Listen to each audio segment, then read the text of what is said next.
बहुत समय पहले देवताओं और असुरों के बीच लगातार युद्ध हो रहे थे। हर बार जब देवता जीतते, असुर फिर कोई नई चाल चल देते। एक बार त्रिपुरासुर नाम के 3 राक्षसों ने ब्रह्मा जी से वरदान पाया कि कोई भी देवता उन्हें मार नहीं सकेगा।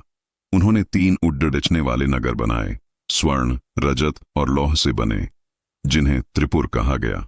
वे आकाश में घूमते रहते और जब तीनों नगर एक सीध में आते तभी उनका नाश संभव था। इन त्रिपुरासुरों ने ब्रह्मांड में आतंक मचा दिया, देवताओं के लोकों को उजाड़ दिया, यज्ञों को नष्ट किया और आर्षियों को सताने लगे।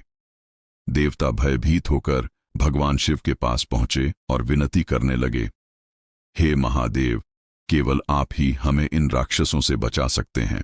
शिव ने ध्यान लगाया और त्रिपुरों के विनाश की योजना बनाई। जब तीनों नगर एक सीध में आए तब भगवान शिव ने एक दिव्य बाण चलाया। उस बाण ने तीनों नगरों को जलाकर भस्म कर दिया। समस्त लोकों में फिर से शांति स्थापित हुई। देवता प्रसन्न हुए, लेकिन इसी विनाश के कारण भगवान शिव पर त्रिपुरांतक का नाम पड़ा, त्रिपुरों का अंत करने वाला। लेकिन कहते हैं, जब शिव ने उन नगरों को जलाया तो वहां निर्दोष जीव और अर्ष भी मारे गए। यही बात शिव के मन को सालने लगी। उनके भीतर एक गहरा दुख और पश्चाताप उत्पन्न हुआ। उन्होंने समझा कि भले उद्देश्य के लिए भी विनाश का कर्म हमेशा किसी न किसी रूप में दोष देता है।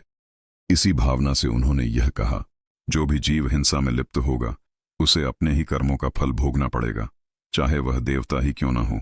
यही भगवान शिव का वह अनकहा श्राप माना जाता है कि कोई भी कर्म चाहे कितना ही धार्मिक या उचित क्यों न लगे, अगर उसमें अहंकार या हिंसा है तो उसका परिणाम भोगना ही पड़ता है। कहते हैं, इस घटना के बाद शिव लंबे समय तक समाधि में लीन रहे और यही कारण है कि कई बार ब्रह्मांड में जब असंतुलन होता है तब तक शिव हस्तक्षेप नहीं करते। वे केवल तब प्रकट होते हैं जब धर्म और अधर्म की सीमा टूट जाती है।